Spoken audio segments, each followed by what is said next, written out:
सुंदरपुर, एक ऐसा गांव जहां सुबह से पहले ही लोगों के चेहरों पर थकान होती थी और रात को सोने से पहले उम्मीद।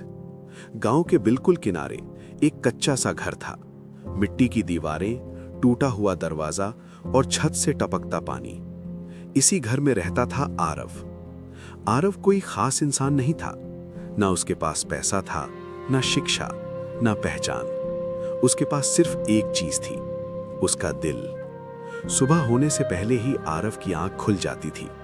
बाहर मुर्गे की आवाज होती, लेकिन अंदर सिर्फ मां की खांसी। आरव धीरे से उठता ताकि पिताजी की नींद न टूटे। उसके पिता पिछले कई महीनों से बिस्तर पर थे, सांस लेने में दिक्कत और आंखों में जिंदगी से हार। माँ, बेटा, आज रात तुम्हारे पिता को फिर से दर्द हुआ था। आरव कुछ नहीं बोलता, बस मां की तरफ देखता है।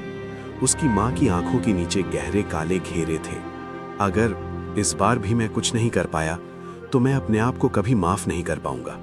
मां चूल्हे पर बासी हुई रोटी गर्म करती है, घी या सब्जी नहीं, सिर्फ नमक। मां रोटी को 2 टुकड़ों में तोड़ती है, फिर रुक जाती है। बेटा, तू ज्यादा काम करता है, तू ज्यादा खाना खा।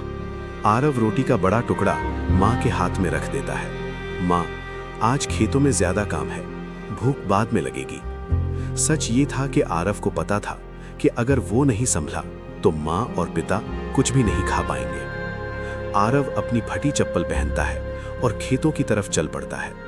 रास्ते में लोग उसे देखते हैं, लेकिन कोई कुछ नहीं कहता। गांव में गरीबी से ज्यादा खामोशी होती है। खेत में पहुंचकर आरव मिट्टी को हाथ लगाता है। हे भगवान, इस मिट्टी में मेरी मां की दुआ है, इस मिट्टी में मेरे पिता की सांस है। इस बार मुझे खाली हाथ मत भेजना।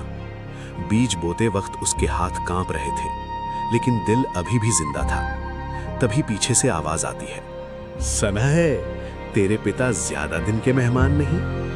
आरव का हाथ रुक जाता है। मिट्टी से भरा बीज नीचे गिर जाता है।